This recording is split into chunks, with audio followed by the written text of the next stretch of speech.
Hi అండి. నేను మీ marine వంశీని. ఎలా ఉన్నారు? అందరూ బాగానే ఉన్నారు అనుకుంటున్నాను. ఈరోజు నేను మీకు ఒక వీడియో చూపిస్తాను. అది ఏంటంటే మా షిప్‌లోని సిమెంట్ లైన్స్ ఎలా ఎళ్తున్నాయి? ఎలా వస్తుంది? ఆ! ఒక వాల్వ్ చేశాను. అది చాలా important valve. High pressure valve అది. కన్ఫర్మ్‌గా అది చేంజ్ చెయ్యాలది. ఎందుకంటే ఒకవేళ గాని చేంజ్ చేయకపోతే మేము అసలా అంటే మా డెక్ పీపుల్ హోస్ కనెక్ట్ చేస్తారు కదా, హోస్ కనెక్ట్ డిస్కనెక్ట్ చేస్తుంటారు. అంటే హోస్ తీయడం పెట్టడం చేస్తుంటారు. అది అసలు మరి అది కానీ చేయకపోతే అసలు తీయడము పెట్టడం కూడా అవ్వదు. అందుకోసం అని మేము కన్ఫామ్గా చెయ్యాలని చేశాను. ఈరోజు ఆ వీడియో మీకు చూడండి. ఈరోజు ఏం చేశాను అనేది మీకు చూపిస్తాను. ఇదండి, ఇది చూసారా? ఇదంతా ఆరెంజ్ లైన్ కనపడుతుంది కదండి. ఈ ఆరెంజ్ పైప్ లైన్, ఈ కప్లింగ్, ఇదంతా ఆరెంజ్ లైన్ ఉన్నది కదండి. ఈ వాల్వ్ ఇది సిమెంట్. మేము షిప్లోని cement filling and discharge to another vessel. అంటే ఇంకొక షిప్కి ఏమో మేము డిశ్చార్జ్ చేస్తాము, ఫిల్లింగ్ కూడాను మేము మా షిప్లోనే మేము స్టోరేజ్ ట్యాంకులోనే ఉంచుతామండి. దానికి ఈ లైన్ ఇప్పుడు మీకు చూపించిందంతా ఈ ఆరెంజ్ కలర్ లైన్ అంతా కనబడుతుంది కదండి. ఇదంతా ఈ ఆరెంజ్ కలర్ లైన్ అంతా సిమెంట్ లైన్. ఈ సిమెంట్ లైన్లోనే ఏటైందంటే మీకు చూపిస్తాను. ఈ సిమెంట్ లైన్లోని డ్రైన్ లైన్ అనేది ఒకటి ఉంటుంది. ఈ డ్రైన్ లైన్ ఏమో చోక్ అయిపోయాయి, మరి ఇంకా పని చేయదు. ఇది చూసారా? ఇది వాల్వ్. ఇదంతా ఇది వాల్వ్. ఇది ఎలా ఉండేదంటే ముందు చూపిస్తాను. ఈ వాల్వ్ ఇలా కనెక్ట్ అయి ఉన్నది, ఇలా ఉన్నది, ఇలాగా. ఇది దీని యాక్చువల్ పొజిషన్ ఇలా ఉంటుంది. ఈ వాల్వ్ అంతా డ్యామేజ్ అయిపోయింది.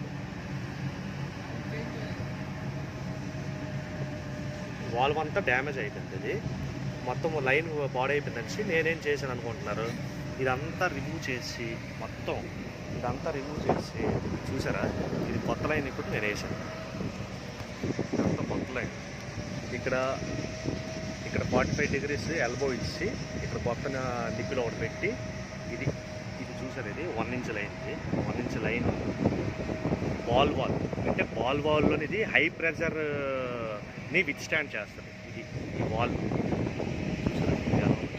ఈ వాల్ అనేది దీని తాలూకు యూజ్ ఏంటనుకుంటున్నారు? ఇప్పుడు ఇక్కడ హోస్ కనెక్ట్ అయ్యి ఉంటుంది. ఈ హోస్ ఎలా కనెక్ట్ అయ్యి ఉంటుంది అంటే ఇది నార్మల్ మీకు ఎగ్జాంపుల్ చూపిస్తున్నాను. ఈ హోస్ కనెక్ట్ అయ్యి ఉంటుంది. ఈ హోసే నార్మల్గా వేరే హోస్ ఇక్కడ కనెక్ట్ చేసి ఉంటుంది. అప్పుడు ఇది మీరు డైరెక్ట్గా ఓపెన్ చేయడం అవ్వదు. ఎందుకంటే ఆల్రెడీ ఈ హోస్లోని నేను చూపిస్తున్నాను ఎగ్జాంపుల్కి. ఈ హోస్లోని ఆల్రెడీ ప్రెషర్ ఉంటుంది, ఎయిర్ ప్రెషర్ ఉంటుంది. మీరు ఓపెన్ చేస్తారనుకోండి, ఇది మనకు సేఫ్టీ పర్పస్గా మనం ఓపెన్ చేయలేము, అలా ఓపెన్ చేయకూడదు కూడా. అప్పుడు మనం ఏం చేస్తాం అనుకోండి, ఈ పైప్ లైన్లో ఉన్న ప్రెషరు, ఈ హోస్లో ఉన్న ప్రెషరు మనం రిలీజ్ చేయాలి. ఎప్పుడు ఇక్కడ మీకు చూపిస్తున్నా, ఈ వాల్వ్ ఇదండి. ఈ వాల్వ్ ఉన్నది కదా, ఈ వాల్వ్ క్లోజ్ చేసి, ఇది బటర్ఫ్లై వాల్వ్. ఈ వాల్వ్ క్లోజ్ చేసి ఇప్పుడు ఇది ఉన్నది కదా, ఈ వాల్వ్ మీరు ఓపెన్ చేస్తారు. ఇది చూడండి, మీకు కనపడుతుందా? ఆల్రెడీ ఓపెన్ అయింది. ఇది క్లోజ్. ఇది ఓపెన్ చేశారనుకోండి, ఇది ఓపెన్ చేస్తే ఈ లోపల ఉన్న ప్రెషర్ అంతా మీకు బయటకు వచ్చేస్తుంది. బయటకు వచ్చిన తర్వాత మరి హోస్లో ప్రెషర్ ఉండదు. ఇక్కడ కనెక్ట్ చేసిన హోస్లోనే మొత్తం అంతా ప్రెషర్ ఉండదు కాబట్టి మీరు ఈజీలీ ఓపెన్ చేసుకోవచ్చు.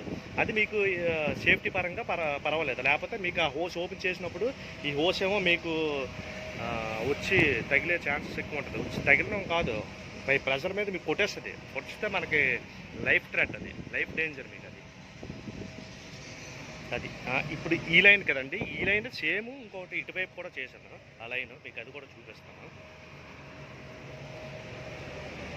అది కూడాను ఇదండి, ఇక్కడ ఆల్రెడీ క్లోజ్ చేశారు. ఇదండి ఈ లైన్ ఇక్కడ కూడా చేశాను. అది ఇక్కడ మరి నేను డైరెక్ట్గా మరి ఇక్కడ మీకు అడాప్టర్ను మరి మీకు ఎల్బో కట్ ఇవ్వలేదు, డైరెక్ట్గా బయటకి ఇచ్చేవచ్చు అనేసి నేను ఇలా చేస్తున్నాను. ఇంకోటి ఏంటంటే నేను యాక్చువల్లీ ఏం చేద్దాం అనుకున్నానంటే, ఈ అడాప్టర్ ఏమో ఇక్కడ ఫిట్ చేద్దాం అనుకున్నాను, ఈ వాల్వ్ ఇక్కడ ఫిట్ చేద్దాం అనుకున్నాను. అప్పుడు ఈ ఈ బోల్ట్స్ అనేది దీనికి తగిలేస్తున్నాయి. ఈ బోల్ట్ అనేది దీనికి ఇక్కడ తగులుతున్నాయి కాబట్టి మరి సరిగ్గా అవ్వట్లే, అంటే మనం ఫిక్స్ చేయడం అవ్వట్లేదు. అందుకోసం అనేసి ఇది కూడాను ఇలా డైరెక్ట్ చేస్తాను, ఇలా చేసి ఇచ్చాను. ఇది ఇంతకుముందు ఈ వాల్వ్ అండి, చూసారా? ఇది అంత పెద్ద వాల్వ్. ఇది చూసారా? ఇది అంత పెద్ద వాల్వ్. ఈ వాల్వ్ ఏమో నేను మొన్న మార్చాను, ఒక 2 days ముందు నేను కొత్త వేసాను. మొత్తం బోల్ట్స్ మొత్తం అన్నీ కొత్త వేసాను. ఇది మరి ఇది నేను వీడియో తీయడం అవ్వలేదు. ఇది కూడా మీకు ఇందులో చూపిస్తాను. ఒకవేళ వీలైతే మీకు డైరెక్ట్గా ఇది కూడాను మీకు చూపించేవాడిని, కానీ మరి వీలు అవ్వలేదు. అంతేనండి. థ్యాంక్స్, ఉంటానండి.